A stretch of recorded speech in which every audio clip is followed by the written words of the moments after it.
Muy bien, queridos hermanos y hermanas, me alegra mucho poder verles nuevamente. Bienvenidos y bienvenidas a nuestra clase de introducción al Antiguo Testamento. Recordamos que estamos abarcando aquellos, pueden decirse, obstáculos que todo lector del Antiguo Testamento se va a enfrentar sí o sí, al momento de leer esta literatura. A veces, como hemos dicho en clases pasadas, del Antiguo Testamento solo conocemos lo muy superficial, algunas historias que nos han sido inculcadas de que fuimos pequeños, pero ya en estos niveles de un seminario, en estos niveles ya de ser cristianos de muchos años, teniendo contacto con la palabra, pues al momento de leerlo con otros ojos y abordar el Antiguo Testamento desde otra perspectiva, pues evidentemente nos conflictúan algunas cosas. Veíamos los aspectos científicos, ¿no? Que la Biblia no es un libro científico, no fue escrito para dar respuesta a los modelos científicos hoy, sino más bien los modelos científicos que utiliza la Biblia, porque habla de la naturaleza, de los fenómenos naturales, están escritos en la época y en la forma en que el autor y el redactor del texto sagrado lo entendían. Y sin embargo, hoy, a pesar de que tenemos un modelo científico del siglo XXI, las cosas que aparecen en la Biblia se pueden explicar, pueden tener una razón lógica, ¿no? Entonces, la Biblia no entra en pleito con las ciencias naturales, porque finalmente todas ellas pertenecen a Dios. Veíamos los aspectos históricos, principalmente en aquellos, a veces, datos, en aquellas, a veces, historias que más bien tienen un sabor, un tinte, más de una historia formada a partir de una idea mayor, ¿no? Tenemos el tema de los milagros. Los milagros, evidentemente, tenemos dos versiones en algunos de ellos, que los presentan de forma milagrosa, otras de forma no tanto, pero que en ambos casos tratan de reflejar una intención del autor sagrado. Y, y también tenemos que entender, hermanos, que ah, las pequeñas informaciones históricas que no pudiesen corresponder a una realidad que hoy nosotros tenemos, no invalida, no invalida los grandes descubrimientos arqueológicos que hoy dan paso, ¿no? A creer que sí existieron esos milagros. Evidentemente, hoy la arqueología ha descubierto un montón de vestigios que hacen posible y creíble que los milagros pudiesen haberse sucedido, al menos como lo manifiesta la Biblia. Bueno, hoy entraremos en una tercera etapa que son los problemas morales. Problemas morales que ahí sí, hermanos, tiene pues mucho más peso porque ahí tocan las fibras más sensibles nuestras, ¿no? Podemos pasar o podemos permitir en nuestra mente que la Biblia pues a lo mejor no sea el dato correcto de que cuantos murieron fueron 50,000 o 100,000 personas, porque nadie se va a poner a contar esas cantidades. Podemos aceptar que esos números no son los correctos históricamente hablando, pero cuando hablamos de la moralidad, una moralidad que es muy sensible a todos nosotros en todos los tiempos y en todas las épocas, entonces ahí ya nos conflictúa mucho más.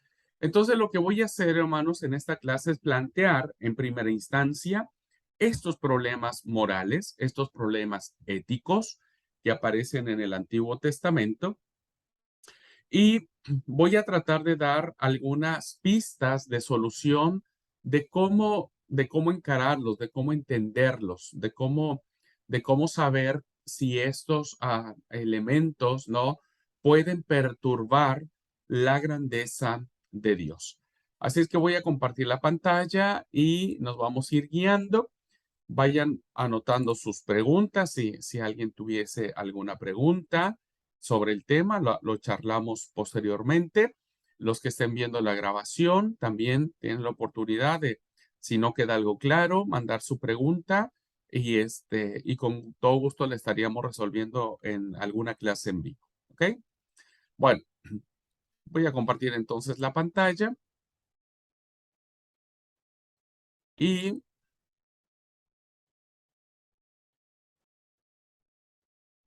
vamos a tener lo que son los problemas morales del Antiguo Testamento. Bueno, el tercer tipo de dificultades que plantea a un lector, como dije, con mucho más interés de profundizar en el Antiguo Testamento, son aquellos aspectos de orden moral. Ajá, de orden moral. Hay dos escritores. Uno es Harnack, que hizo que cuando se enfrentó a la lectura del Antiguo Testamento, ¿no? Pudiese provocar en él un escándalo en su moralidad, en su ética, en lo que creía que era correcto y lo que planteaba el texto sagrado. Y entonces Harnack escribe una cita que dice de la siguiente manera: conservar el Antiguo Testamento dentro del protestantismo como un documento canónico es efecto de una parálisis religiosa y eclesiástica. Evidentemente, hermanos, para este escritor, mantener la literatura del Antiguo Testamento lo plantea como algo, como un retroceso, lo plantea como eh, una incongruencia o una incoherencia el hecho de que un documento sea canónico, es decir, que se considere como palabra de Dios, que se considere como texto sagrado, dice que seguir conservando toda esta literatura dentro de nuestra Biblia es efecto de que la mente del cristiano se paralice. Y no solo la mente del cristiano, sino de toda la iglesia. Evidentemente, Harnack llegó a esta conclusión después de haber analizado los problemas de orden moral que existen en el Antiguo Testamento. Hay otro escritor, ¿no?, que nos plantea la siguiente cita. Años más tarde, un ideólogo nazi del antisemitismo, de esta corriente que está en contra de todo lo que tenga origen judío, por eso es un ideólogo nazi llamado Rosenberg. Él, fíjense, hermanos, que para justificar su campaña de exterminio contra los judíos, afirmaba que el Antiguo Testamento, ¿no?, donde se encierra mayormente el núcleo de la historia del pueblo judío, dice que no es más que un amasijo, un enredo, pues hay una mistura, ¿no? Un amasijo vergonzoso de historias de proxenetas y de sinvergüenzas, ¿no? De personas que tenían sexo, ¿no?, con familia, con parientes, ¿no? Él decía que toda esta historia que estaba enmarcada del pueblo judío no era más que una serie de historias, ¿no es cierto?, vergonzosas de hombres y mujeres que eran bien cara dura, ¿no?, bien sinvergüenzas. Entonces, esto era motivo suficiente como para exterminar, ¿no?, como para quitar de en medio a todo lo que pudiese sonar como judío. Estos dos ejemplos, hermanos, nos permite plantear que hoy en día mucha gente sigue objetando el Antiguo Testamento y lo hace a raíz de todas estas situaciones inmorales, escandalosas, y vergonzosas que aparecen en el Antiguo Testamento. Ajá. Y que hoy el propósito de la clase es abordarlas, ¿no? Abordarlas con toda la seriedad del mundo y tratando de entenderlas, ¿no? A partir desde nuestra fe, a partir desde nuestros conceptos, ajá, cristianos, y cómo nosotros, aun a pesar de poder encarar este tipo de historias, seguimos considerando canónicos, ajá, los textos del Antiguo Testamento. Vamos a ver cuáles son los diversos tipos de problemas morales que tiene el Antiguo Testamento. Entonces, a partir de allí, vamos a hacer el marco. Primero vamos a presentar este paneo general de las historias pues, más representativas que nos presentan problemas de esta naturaleza. ¿Ok? Primero nos vamos a encontrar con lo que se llaman las narraciones escandalosas. Narraciones que evidentemente, hermanos y hermanas, a primera vista, viéndolos desde nuestra ética, viéndolo desde nuestra moral religiosa, ¿no? Como cristianos, pues evidentemente nos escandalizaría saber de estas historias. ¿Cuáles serían? Bueno, algunas de ellas son estas, hermanos, ¿no?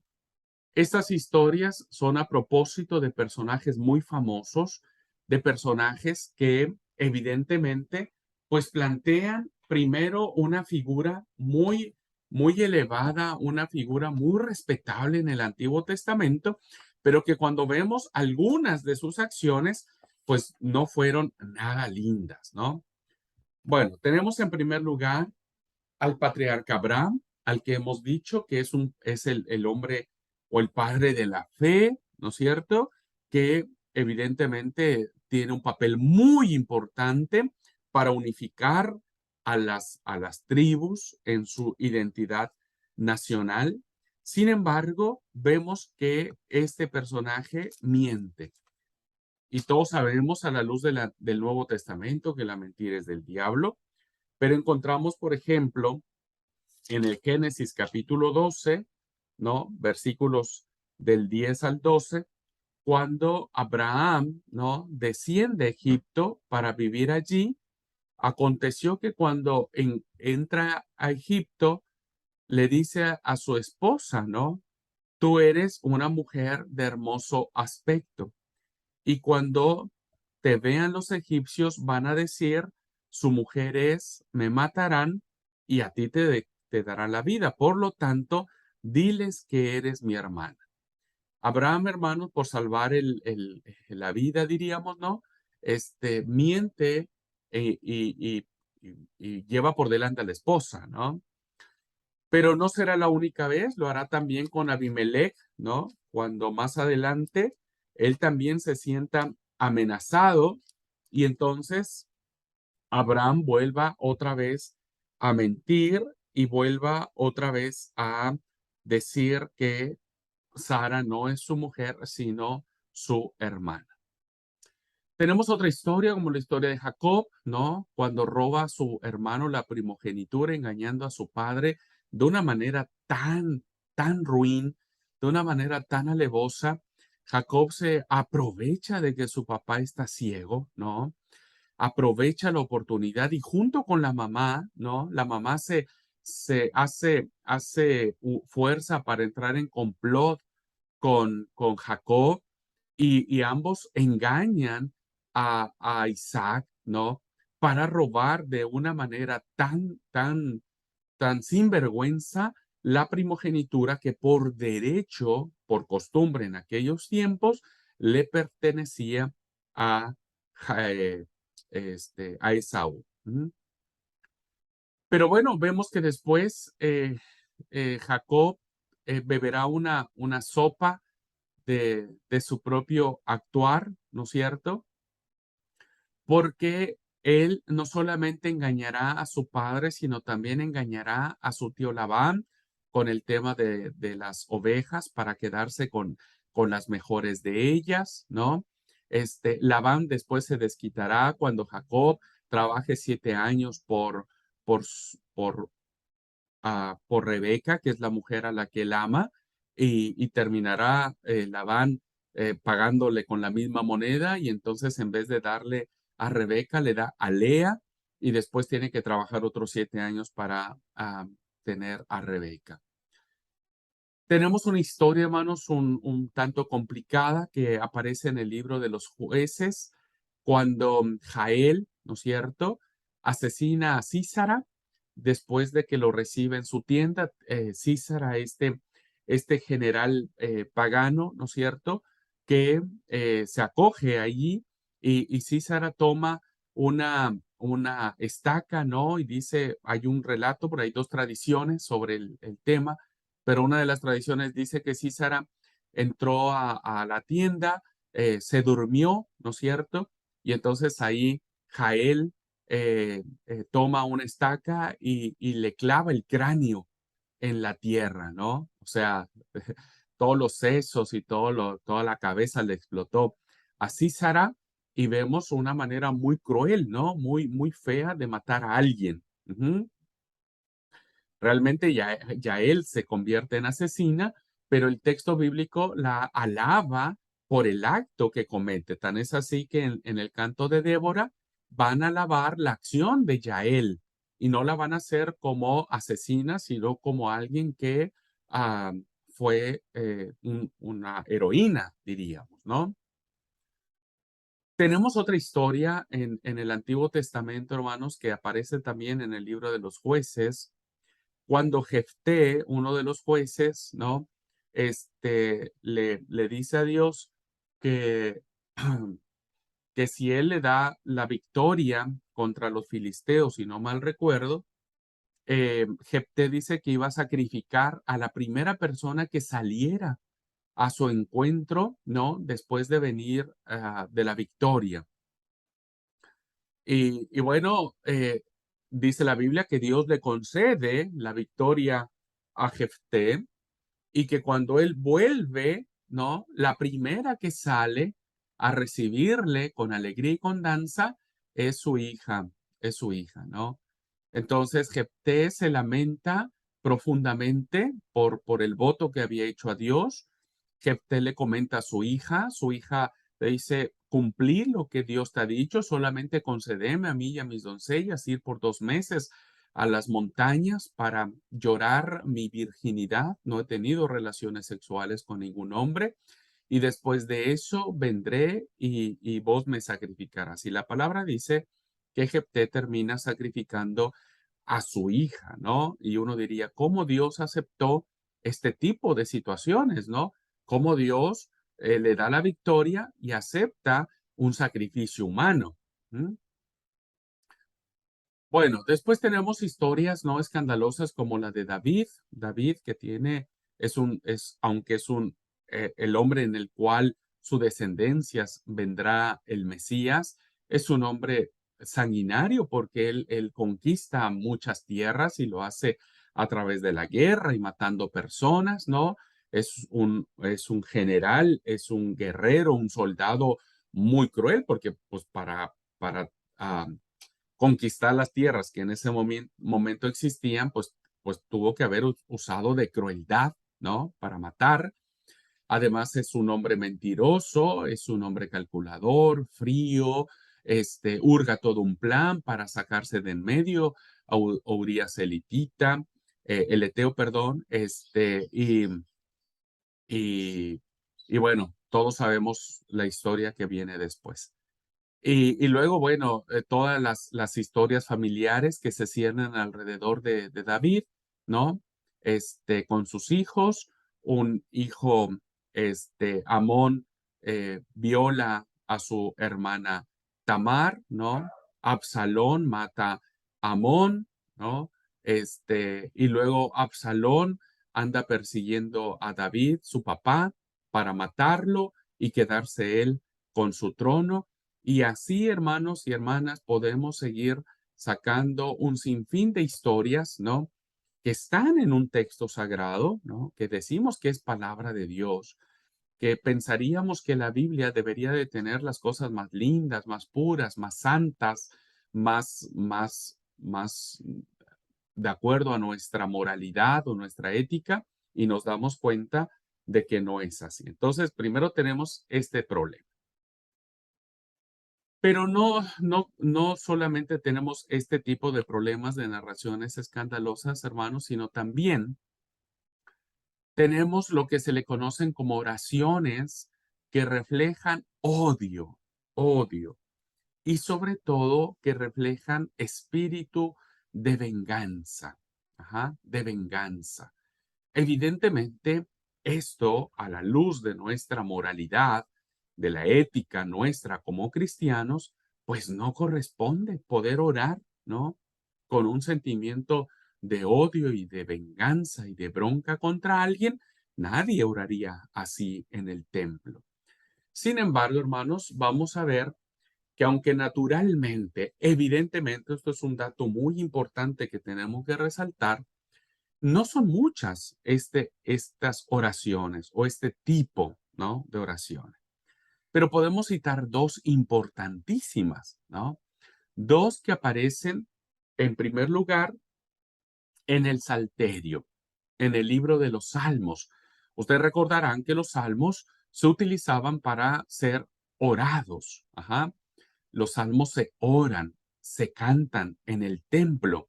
Son salmos que se compusieron, ¿no es cierto?, para ser recordados en la liturgia de la iglesia. ¿Mm? Y entonces tenemos, por ejemplo, el famoso salmo de bronca, ¿no? De mucho pesar, que aparece en el Salmo 137. Y el Salmo 137 es un salmo que el israelita compone estando en el exilio babilónico. Y entonces él dice, por ejemplo, en el versículo 8, dice, hija de Babilonia la desolada. Bueno, voy a leer conforme está en la diapositiva, ustedes pueden leer en su versión. Dice, capital de Babilonia, criminal. ¿Quién pudiera pagarte los males que nos has hecho? ¿Quién pudiera agarrar y estrellar tus niños contra las piedras? Reina Valera dice algo muy interesante, hermanos. Dice, dichoso, feliz, bienaventurado. Fíjense que utiliza esa palabra. Esa palabra para nosotros los cristianos, la palabra bienaventurada o bienaventurado, es una palabra muy hermosa, muy santa incluso, porque aparece en el monte de las bienaventuranzas en el Evangelio de Mateo, ¿no? Bienaventurados los que tienen hambre, porque serán saciados. Y fíjense que esa misma palabra aparece en este salmo de venganza. Y dice, bienaventurado el que tomare y estrellare tus niños contra la peña. Imagínense la bronca, ¿no? La venganza, el espíritu de venganza que respira el escritor de este salmo diciendo, ojalá y alguien haga lo mismo a Babilonia que nos ha hecho a nosotros, ¿no? Y esa imagen, hermanos, de tomar un niño indefenso, un niño que no se puede defender, imagínense la escena tomándole los pies y estrellándolo, ¿no? Haciendo que esa imagen que evoca, ¿no? ¿Cómo se llama? De desparramar todas las entrañas y todo. Esta imagen es ya muy desagradable en nuestra sensibilidad ética, ¿no?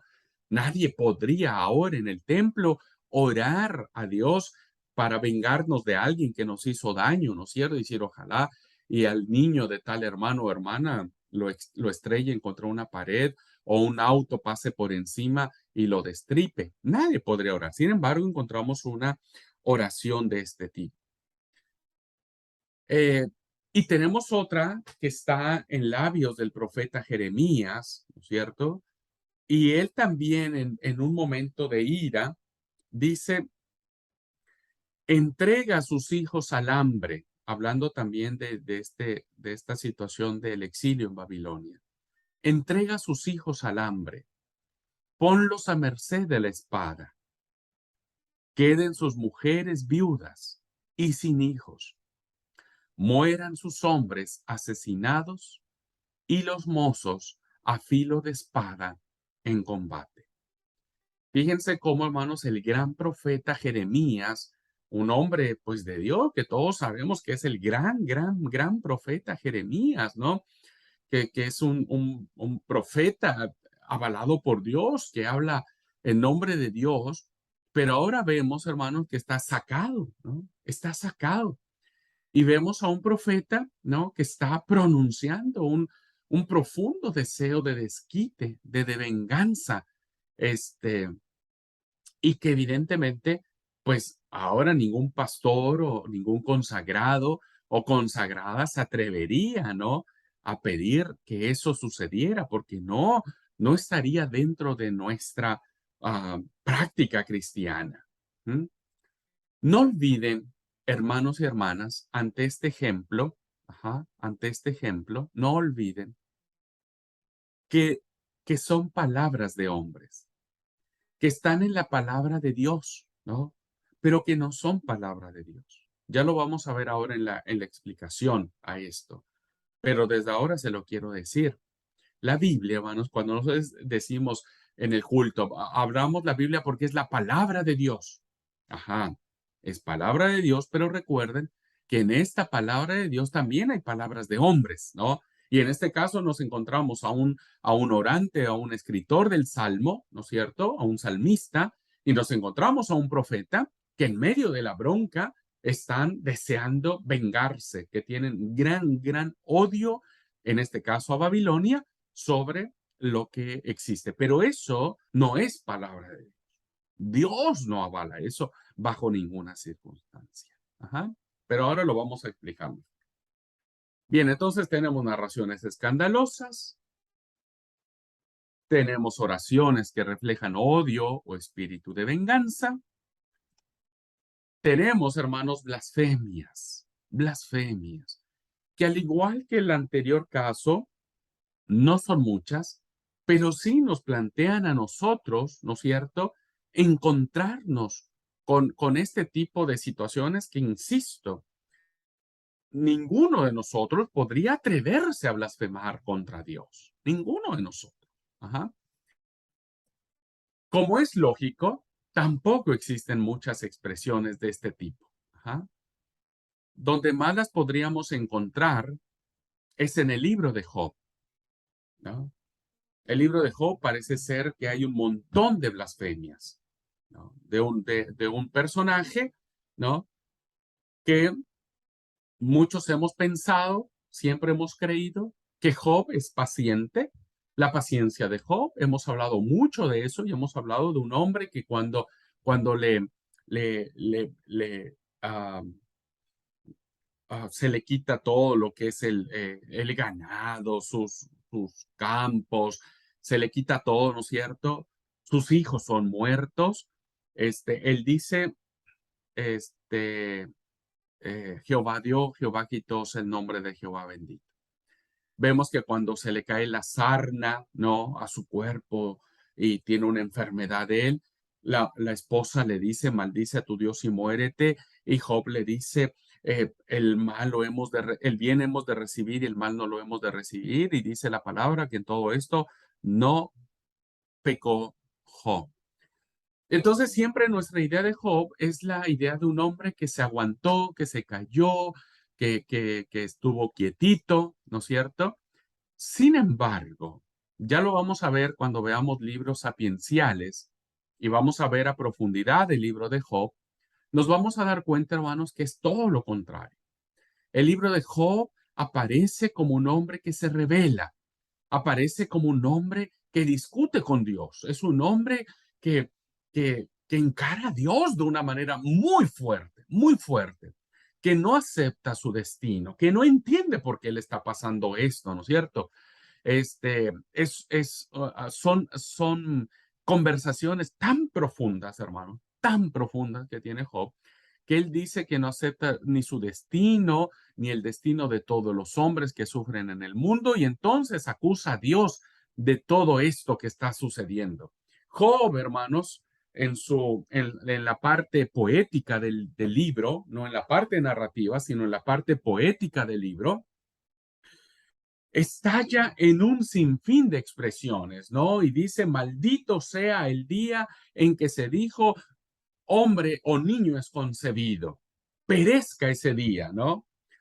O en otro momento Job explotará y dirá, díganme dónde está Dios, yo iría ante su trono y expondría, le diría, le gritaría a Dios en su cara todas estas cosas que me han acontecido. Y llega un momento, hermanos, en donde está como que el punto más álgido de la expresión de un hombre que está sufriendo toda serie de calamidades y que no entiende por qué le están sucediendo estas cosas. Y entonces aparece ahí escondidito, ¿viste? Creo que ninguno de ustedes se había percatado lo que vamos a ver ahora, hasta ahora lo vamos a ver, pero permanece escondido, ¿no? Un reclamo muy fuerte, una blasfemia, raya ya en la blasfemia. Realmente es una blasfemia de parte de este hombre que está sufriendo y parece que sufre sin ninguna causa. Y fíjense ustedes, cuando hay una catástrofe, ¿no? Un temblor, un tsunami, un incendio, en fin, cualquier catástrofe natural, en cualquier país que se produce, todo el mundo se junta, ¿no? Se rompen las barreras, se envían ayudas humanitarias, se manda plata, víveres, todos hemos juntado cosas para enviar a países que sufren calamidades, ¿no? No importa si el terremoto se sucede en Yugoslavia, en Sicilia, en Guatemala, en Argentina, en México, en cualquier parte del mundo, no hay aspectos políticos ante una desgracia, ¿no? Las diferencias políticas, geográficas, no existen cuando hay sufrimiento en las personas. Cuando vemos por la tele esas escenas de gente que sufre, que son asesinadas, etcétera, etcétera, etcétera, eso es lo que pasa de manera natural actualmente, ¿no? Pero según Job, según nuestro personaje que aparece en este libro, ¿no? Hay alguien que se exime de esta solidaridad. Hay alguien que cuando se encara el sufrimiento del prójimo, ¿no? Se burla del sufrimiento del prójimo. Y fíjense lo que dice Job. Job dice que Dios mismo es el que aprovecha la ocasión para burlarse. Y en el capítulo 9, versículo 23, en una de las discusiones más álgidas que aparecen en el texto sagrado, Job dice, si una calamidad siembra muerte repentina, él se burla de la desgracia del inocente. En Reina Valera lo lee de esta manera, dice, si azote mata de repente, se ríe del sufrimiento de los inocentes, se ríe. Entonces, para Job, para este hombre que está queriendo encontrar respuestas, para él, Dios es un Dios que se burla, es un Dios que se ríe, es un Dios que no le importa lo que le está pasando al otro, ¿no? Es un Dios que se escapa del sufrimiento y que deja merced de su suerte a las personas. Y entonces lo más fuerte para Job es tener en su mente a un Dios que se burla, ¿no? Que se ríe de la desgracia del justo, del inocente. Es un Dios muy lejano al Dios que nosotros conocemos, ¿no? Si nosotros dijéramos esto en una, en una expresión en la iglesia, pues seguramente más de uno nos juzgaría y nos sacaría de la iglesia casi, casi, ¿no? Pero vemos que también existe este tipo de expresiones muy fuertes en el texto sagrado, ¿no? Que vuelvo a repetir. Ujú. Escúchenlo bien, apréndanlo, eso es muy importante.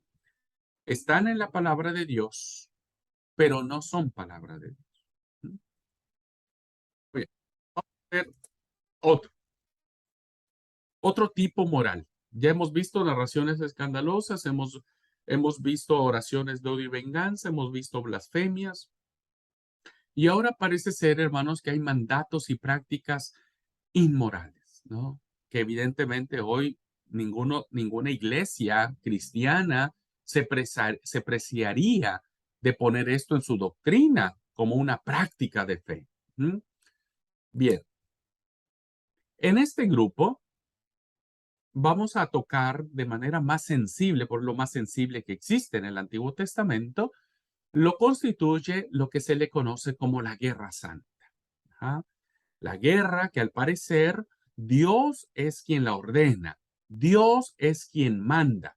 Y entonces vamos a mirar en el libro del Deuteronomio distintas leyes que parece ser que Dios le ordena a Moisés, ¿no? O al menos así se lee que es Dios quien ordena a Moisés qué tiene que hacer para cuando llegue el pueblo a la tierra prometida, ajá, qué tiene que hacer el pueblo para conquistar esa tierra, ajá, qué tiene que hacer. Entonces, le va a dar dos supuestos según se lee en el texto sagrado, que Dios le va a dar dos ideas a Moisés para que el pueblo las recuerde cuando pasen al otro lado del Jordán, sobre si hay un pueblo cercano o si el pueblo al que van a conquistar está lejano de ellos, geográficamente hablando, ¿no? Entonces vamos a ver qué es lo que aparece en el libro del Deuteronomio. Si se trata de una ciudad remota, o sea, muy lejos, ¿no?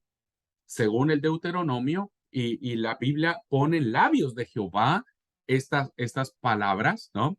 Dice, ante todo debe hacerse una propuesta de paz, según empieza las leyes de la Guerra Santa en el Deuteronomio 20. Ante todo tiene que hacerse una declaración de paz. ¿Mm?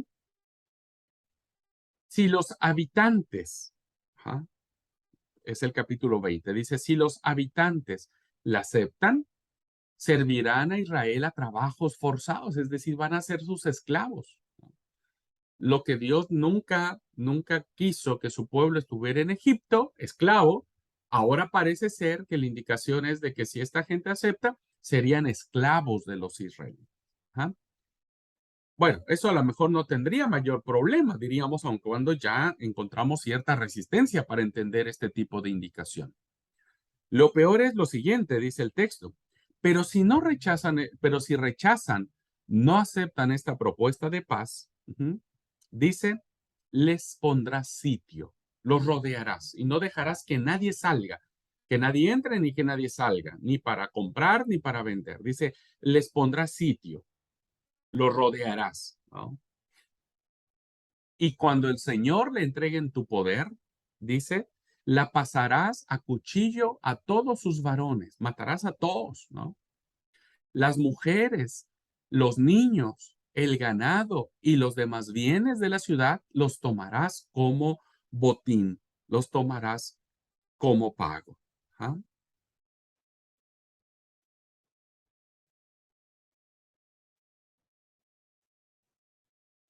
Y entonces vemos una indicación de la guerra que parece ser que nace de la boca de Jehová Dios. Pero si se trata, siguiendo en este ejemplo de estos mandatos de lo que se le conoce como Guerra Santa, pero dice en el supuesto, pero si se trata de una ciudad que está cerca, ¿no? Las condiciones que tiene que tener el pueblo va a ser mucho más duras, mucho más crueles, ¿no? A causa de su religión pagana y de las prácticas idolátricas.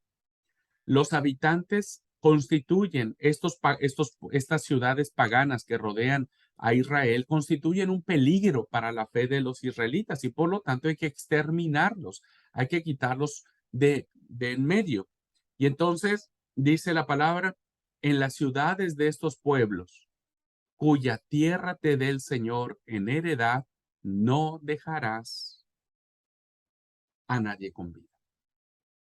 Y eso evidentemente entonces se entiende que tendrían que matar a hombres, mujeres, niños. ancianos, ¿no? A todos.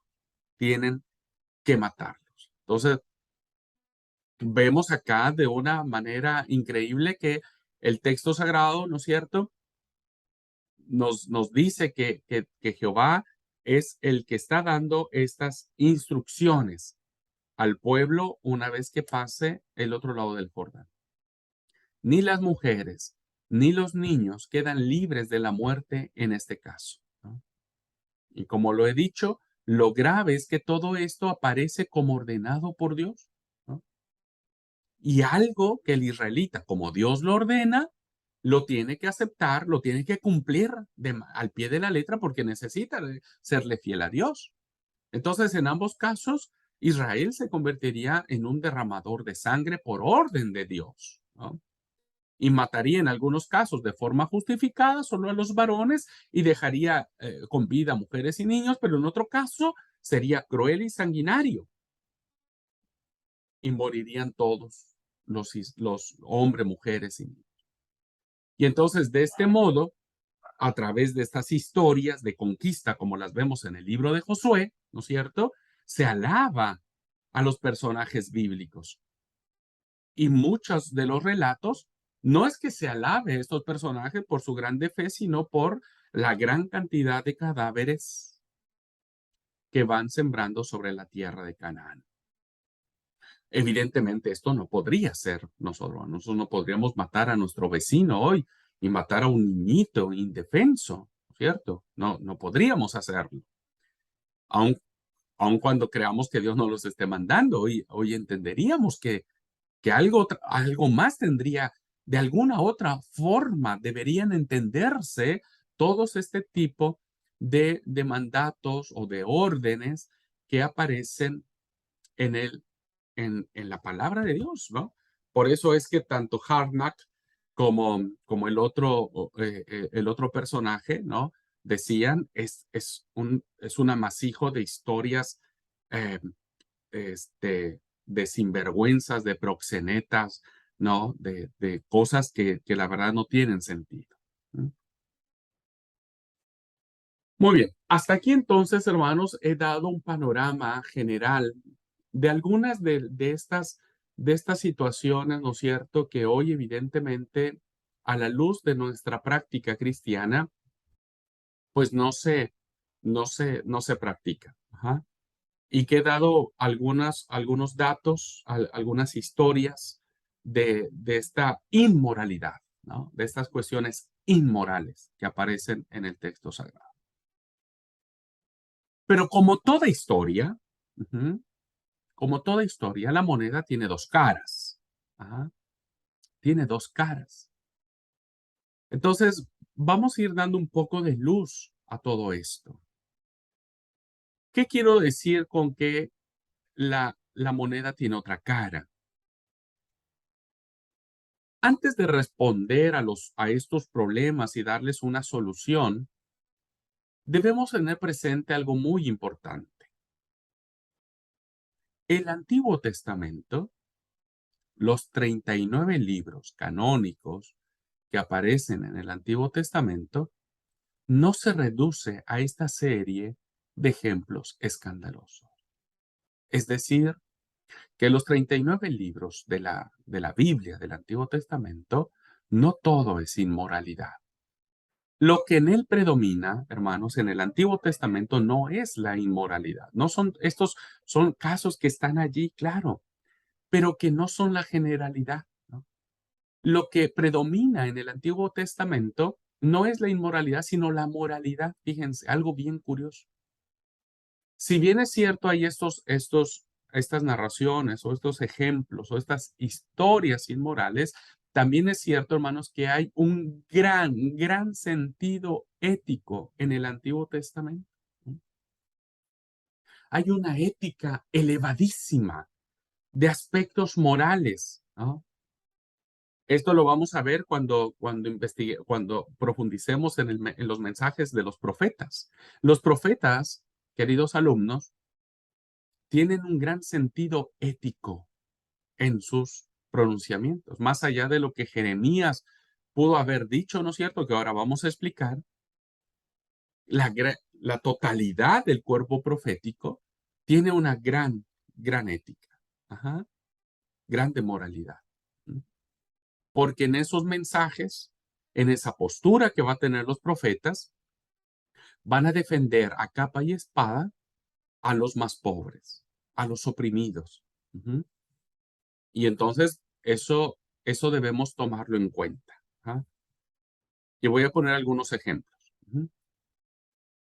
Frente a unas leyes que nos resultan desconcertantes o injustas, como Deuteronomio 20, que es las leyes de la guerra, existen muchas otras, hermanos y hermanas, que nos hablan de amor, incluso a los enemigos, de comprensión, de ayuda mutua, de fraternidad, ¿no? Voy a poner algún ejemplo ahora. Frente a relatos inmorales, hay muchos más que hablan de sacrificio, que hablan de entrega al prójimo, que tienen un gran espíritu de perdón. Esto es lo que predomina si formamos, si unimos todo el Antiguo Testamento en su conjunto. No podríamos nosotros desviar nuestra mirada con este pequeño puño de historias escandalosas, porque este puño de historias escandalosas, hermanos, se pierden en el mar de historias que tienen que ver con amar al prójimo, con bendecir al prójimo, ¿no? Con entregarse a él, con amarlo. Lo vamos a ver, ustedes se van a dar cuenta.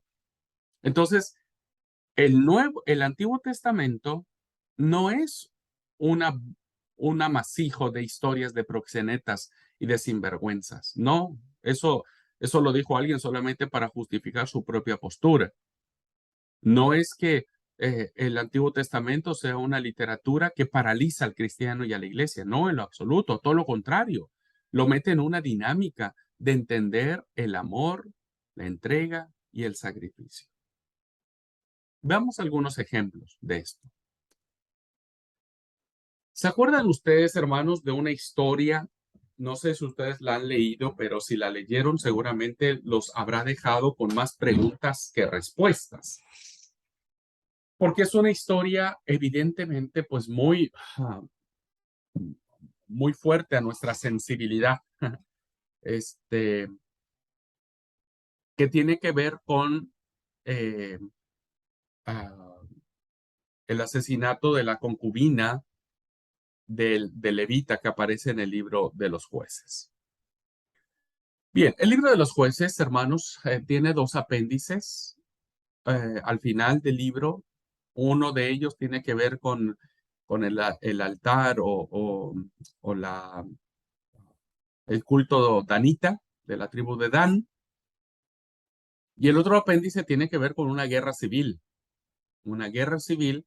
que se suscita, hermanos, entre las tribus de Israel. Poco después de que las tribus, ¿no? Comandadas por Josué y que Josué ya había muerto y que, bueno, cada tribu se acomoda, tiene su territorio en Palestina, ¿no? Este, se desata una guerra civil entre hermanos. La guerra civil, hermanos, cuando en un país los propios ciudadanos de ese país entran en conflicto y terminan matándose. Bueno, es una guerra civil. Y esto sucedió. No me voy a detener en las causas. Usted puede leer en Jueces 19. Bueno, basta solamente saber que 11 tribus se reúnen para luchar contra una sola, que fue la tribu de Benjamín. Los benjaminitas, famosos por su valor, consiguen vencer en el primer enfrentamiento. Porque resulta que la esposa del levita, ¿no es cierto?, es violada y es asesinada, realmente ya a punto de desfallecer, por hombres de la tribu de Benjamín. Estamos hablando del pueblo de Israel, ¿eh? No estoy hablando de otras naciones. Y entonces el levita, cuando mira que su esposa ha sido violada y ha sido prácticamente asesinada, dice que la descuartiza, la corta su cuerpo lo corta en 12 pedazos y distribuye, ¿no es cierto?, entre todas las tribus de Israel. Esto provoca un gran enojo por parte de las 11 tribus, de que cómo era posible que una tribu llamada la tribu de Benjamín hayan hecho semejante atrocidad, ¿no? Hayan hecho semejante situación. Y entonces los benjaminitas, hermanos, eran muy famosos porque eran muy valientes, eran muy fuertes, eran una tribu muy interesante. Entonces, cuando las 11 tribus, ¿no?, se reúnen para atacar y desquitarse por la bronca que tenían, el enojo que tenían contra los benjaminitas, terminan siendo vencidos por eso. ¿Mm? Los benjaminitas los vencen. Y entonces las 11 tribus regresan, pues, vapuleados, tristes, regresan derrotados, más que tristes, regresan derrotados. ¿Ah? Entonces, el texto bíblico dice, hermanos, que las 11 tribus se reúnen ante Dios, ¿no?, en el templo de Silo y lloran por haber perdido la batalla, por no haberle ganado a los benjamíes. Son sus hermanos, qué triste, ¿no es cierto? Pero bueno, esa es la historia. Y entonces, al día siguiente, vuelven otra vez a pelearse las 11 tribus con los benjaminitas y vuelven a tener la victoria los benjamíes. Por segunda ocasión son derrotadas las 11 tribus. Las 11 tribus nuevamente vuelven derrotadas, ¿no? Se vuelven a congregar para llorar su segunda derrota. Pero en la tercera ocasión, en el tercer intento por acabar contra los benjaminitas por este hecho que se suscitó con la mujer del levita, gracias a un hábil estratagema que usaron las 11 tribus, finalmente vencen a los soldados de Benjamín. Y entonces, hermanos, hay una victoria, ¿no? Finalmente las 11 tribus vencen con los benjaminitas, pero sucede algo muy interesante. Fíjense, hermanos, cómo hasta acá el texto sagrado nos está narrando una historia, pues, que nos choca, ¿no? Que es muy sensible a la moralidad que tenemos nosotros, ¿no? Pero fíjense cómo, aún en medio de toda de esta historia, ¿no?, de hechos inmorales, de hechos dolorosos, de hechos vergonzosos, hay algo, hay una lección ética en esto. Fíjense, una lección ética. En la tercera vez, los vencedores acuden nuevamente al santuario, ¿m?, pero no van alegres. Algo bien interesante. No organizan un desfile de victoria con banderas y con canciones. No hay una actitud de decir, vencimos a nuestros hermanos, ¿no? Derrotamos a los benjaminitas, casi los exterminamos, casi terminamos con ellos, ¿no? Como en un orgullo de alguien que viene de la guerra y de haber matado a miles de personas y haber ganado. No. ¿Qué vemos en el texto? Dice la historia que acuden a Dios llorando inconsolables, porque ha desaparecido una tribu de Israel. Esta es una lección ética que aparece en esta historia, ¿no?, que ya hemos visto muy desconcertante. Estoy yéndome al extremo de las historias más fuertes que existen en la Biblia, ¿no? Y aún así, el escritor sagrado no quita nada de eso, no desdibuja nada de eso, sino que lo plasma tal y cual es, pero la enseñanza de esta historia es que hay un sentimiento fraterno. Las 11 tribus lloran por sus hermanos benjaminitas, lloran inconsolable. Ujú. Hay un gran sentido de un amor hacia los benjaminitas, que si bien es cierto, habían hecho mal, pero no dejaban de ser sus hermanos. ¿No? Esta convicción de que toda guerra civil es una lucha entre hermanos, de que la victoria no es motivo de alegría, sino de dolor, tiene mucho que enseñar a los hombres de nuestro siglo. Hoy Rusia y Ucrania tendrían que leer esta historia, ¿no es cierto?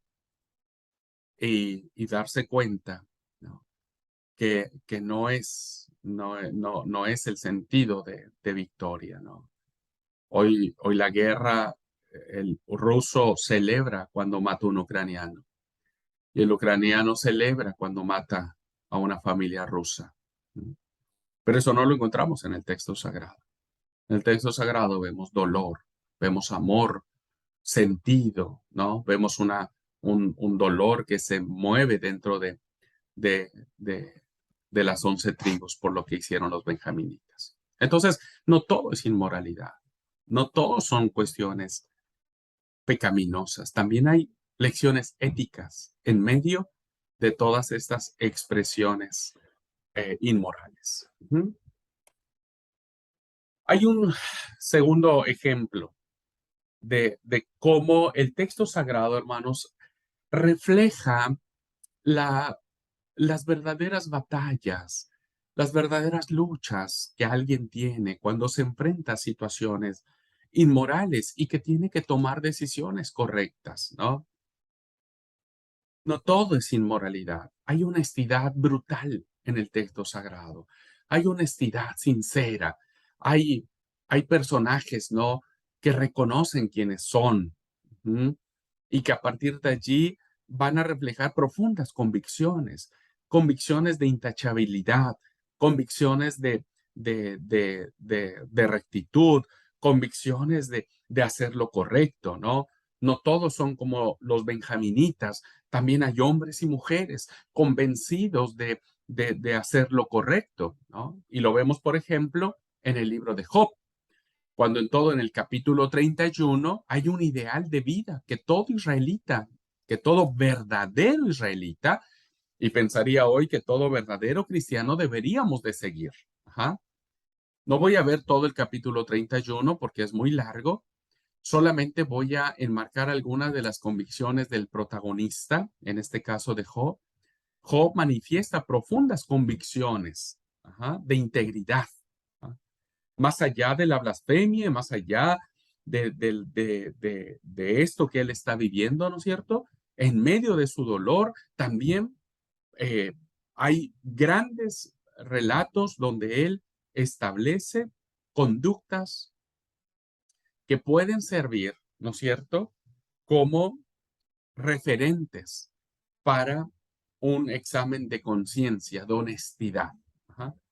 Entonces, Job dice lo siguiente: si me dejé seducir por una mujer, aceché a la puerta del vecino, si denegué su derecho al esclavo o a la esclava, cuando pleiteaban conmigo, si negué al pobre lo que deseaba, o dejé consumirse en llanto a la viuda, si comí el pan yo solo, sin repartirlo al huérfano, si vi al pobre o al vagabundo, sin ropa con que cubrirse, y no me dieron las gracias sus carnes, cubiertas con el vellón de mis ovejas. Sí alcé la mano contra el huérfano, cuando yo contaba con el apoyo del tribunal.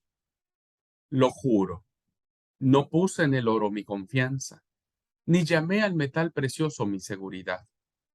No me alegré con la desgracia de mi enemigo, ni fui su mal, ni fue su mal mi alborozo, ni dejé que mi boca pecara, echándole una maldición.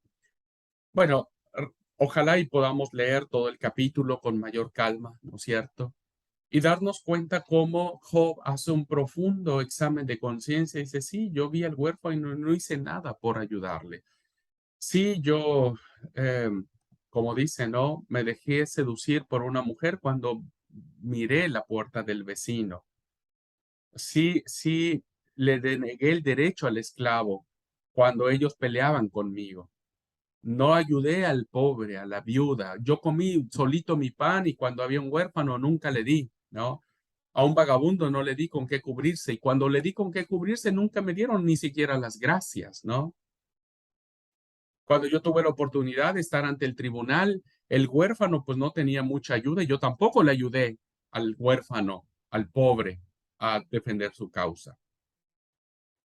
Y termina él reconociendo, dice, yo de verdad juro que no puse mi confianza en el oro ni en la plata. No me alegré con la desgracia del enemigo. No, no vi que cuando le era mal, yo me alegraba en secreto, ni lo maldije. En fin, es realmente una actitud preciosísima, hermanos, que encontramos en el Antiguo Testamento en función de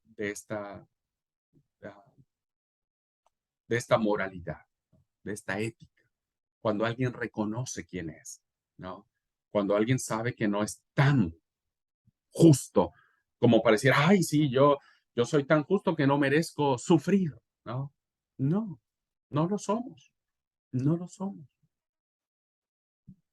Por eso es que hoy cuando alguien siempre se queja de la injusticia de los que le hacen los demás, ¿no? Es porque piensa que él es justo en sí mismo. Pero habría que leer este capítulo para darnos cuenta que aun cuando Job era justo, según el versículo 1 del capítulo 1 del libro de Job, ¿no? Pues no lo era tanto, no lo era tanto. Como nosotros tampoco lo somos. Sin embargo, ¿no? Sin embargo, tratamos de ser buenos y tratamos de hacerlo mejor. Bueno, hasta aquí, hermanos. Voy a parar aquí un poco la clase para platicar un poco con los que están presentes. ¿Qué, qué es lo que piensan? ¿Cómo podríamos dar respuesta a todo esto?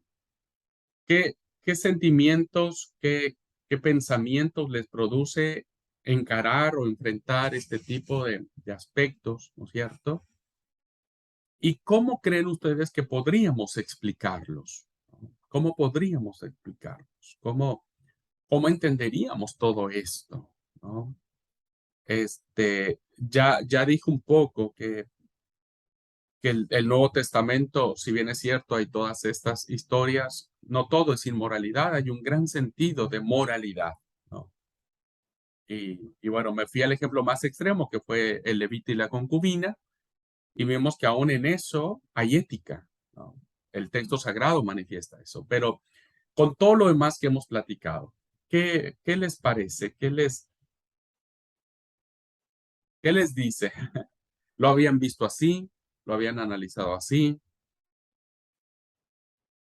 Si alguien nos dijera, como el autor que vimos al principio de la clase, el Antiguo Testamento es un amasijo de historias, ¿no? De proxenetas y sinvergüenzas. ¿Qué diría? ¿Cómo respondería? ¿Alguien quiere compartir? ¿Alguna pregunta, algún comentario antes de irnos al receso?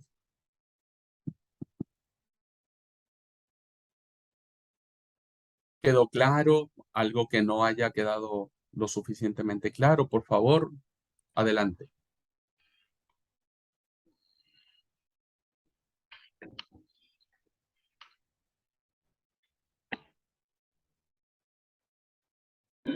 Permiso, pastor. Sí, sí, adelante, mi hermana Alcira. La verdad que lectora de la Biblia, pero viendo toda esta historia es como tan sanguinaria que uno ve cosas ahora en la actualidad y piensa en qué se convirtió el ser humano y ya en la antigüedad veníamos ya trayendo toda esta maldición, por así llamarlo, ¿no? Y me llama mucho la atención de, y que no sé qué categoría poner, porque hay ciertas cosas que Dios permitía, ¿no? Como esto de la tribu esta de los benjaministas Ujú, que dijo que matara todo y que le trajera, o sea, por un lado vemos a un Dios de amor, un Dios maravilloso, pero también vemos esa otra parte. Entonces, mi pregunta es, ¿cómo justificamos o cómo hablamos al resto del mundo cuando hay una historia atrás tan ujú. importante? Es cierto, hermana Alcira, y este es uno de las grandes preguntas o los grandes desafíos que mucha gente tiene, o justificaciones que la gente tiene para que no les guste el Antiguo Testamento. Porque ya lo veíamos, por ejemplo, con Marción, ¿no? Este personaje del Nuevo Testamento, que cuando él quiere hacer su lista de libros canónicos, elimina el Antiguo Testamento. Dice, el Antiguo Testamento no puede ser palabra de Dios porque refleja un Dios vengativo, un Dios que ordena la muerte, el asesinato y la venganza y un montón de cosas, ¿no? Entonces, incluso hay mucha gente hoy, cristianos, incluso en nuestra iglesia, yo me he encontrado con predicadores y predicadoras que me dicen, no, yo del Antiguo Testamento no predico porque no puedo entender cómo Dios permitió todo eso, o sea, ¿qué Dios es ese? Entonces, hoy yo prefiero predicar solo del Nuevo Testamento porque ahí es el Dios de amor, el Dios de la gracia, el Dios del perdón, el Dios lindo, ¿no? El Dios lindo. Entonces, qué interesante es esto, ¿no? Y por eso la pregunta sería, ¿cómo creen que podríamos dar una respuesta? ¿Qué podríamos decir al respecto? ¿Alguien más? Lo interesante, Alcier, es cierto, ya desde antigüedad todo esto se traía ya, ¿no? Y ahora que lo vemos y que lo vemos escrito en el texto sagrado, a veces decimos, bueno, no, eso hay que saltarnos, eso no tiene importancia. No podemos evadir eso. Está en la Biblia. Y nosotros cuando decimos que es la palabra de Dios, pues es la palabra de Dios. Entonces, de alguna manera hay que decir algo, ¿no? Bueno, Mario. Sí, por ahí eso era a lo que iba por ahí la clase anterior, ¿no? Que si nosotros no, nos basamos en esas historias eh, tan del Dios vengativo, ¿no es cierto? Como eso de destruir a todo un pueblo, ¿no es cierto? Era por ahí que desde chiquito por ahí le teníamos miedo a Dios, ¿no es cierto? Cuando nos inculcaron de ver por ese lado del temor, el temor de tenerle temor a Dios, de tenerle miedo, ¿no es cierto? A Dios. Por ahí sí hay que por ahí tener un poco de cuidado con esas historias, ¿no es cierto? Para que no nos pase eso de tenerle miedo a Dios en vez de por ahí tenerle respeto y saber que es un Dios de amor, ¿no es cierto? Claro, claro. Y esta visión que tenemos nos ha hecho mucho daño para acercarnos con Dios, para nuestra espiritualidad, como lo vimos en la primera materia, ¿no? O sea, nuestra espiritualidad está condicionada a los conceptos que tenemos de Dios. Entonces, muchos tenemos una relación con Dios, pues así como de lejito, ¿viste? No hagas enojar a Dios porque te va a mandar a matar, ¿no? O sea, te va a mandar a matar. Y era muy común, fíjense, muy interesante que cuando te pasa algo, una enfermedad, una situación en el trabajo, eh, lo típico es, Dios te está castigando o Dios me está castigando, ¿viste? Dios me está castigando. Es lo típico que decimos, ¿no? Entonces, bueno, pues como me porté mal, como hice macana, pues me lo merezco porque Dios me está castigando. No, para un poco. No. Me parece que por eso era importante abordar, antes de seguir profundizando en el texto sagrado, este tipo de cosas que, insisto, o sea, uno no puede decir, y no le hagas caso a esos textos. No, pues no se puede, ¿no? Después del receso, voy a darles algunas pistas de solución. ¿Qué podríamos nosotros explicar esto, ¿no? Como decía mi hermana Alcira, ¿cómo decimos ahora? ¿Cómo explicamos todas este tipo de cosas? Bueno, después de la clase vendría a decírselos de cómo podríamos entender estas historias y, y, y bueno, creo que ahí vamos a tener mucho más luz para, para eh, pues sacarnos un poco las ideas erradas que tenemos acerca de lo que es Dios. ¿Ok? Bueno, no sé si alguien más quiere algo más que decir hasta ahora eh, de la clase. Me gustaría decir algo. Adelante, Esther. Bueno, al respecto de las historias estas tremendas de violaciones y de asesinatos, bueno, como ejemplo, la violación a Dina, a mí me pasaba que cuando lo leía, como era tan tremendo eso, yo abandonaba la lectura sin encontrarle una razón. Por supuesto que no se la encontré nunca. Y bueno, debería ir a buscar a ver si hay algo como esto de los benjaminitas, que después los hermanos, cuando al final, lo que acabamos de ver recién, lloraron porque eran sus hermanos y los habían perdido, ¿no? Está interesante lo que nos acaba de explicar. Está muy interesante, pero que son historias tremendas y que si un incrédulo me va a desafiar con esto, no sé qué haría. Solo eso. Exactamente, querida Esther, exactamente. Ese es el punto, ¿no? Yo también cuando me enfrenté a este tipo de historia, digo, si alguien me pregunta, yo no sabría qué decirle, ¿no? Cómo tratar de justificar a Dios un poco. Entonces, pero eso vamos a ver si podemos lograr algo después del receso, ¿ok? Bueno, vamos a tomar unos 10 minutitos de receso, hermanos y hermanas, y volvemos, ¿ok? Volvemos a las pistas de solución de esos problemas morales. ¿Mm?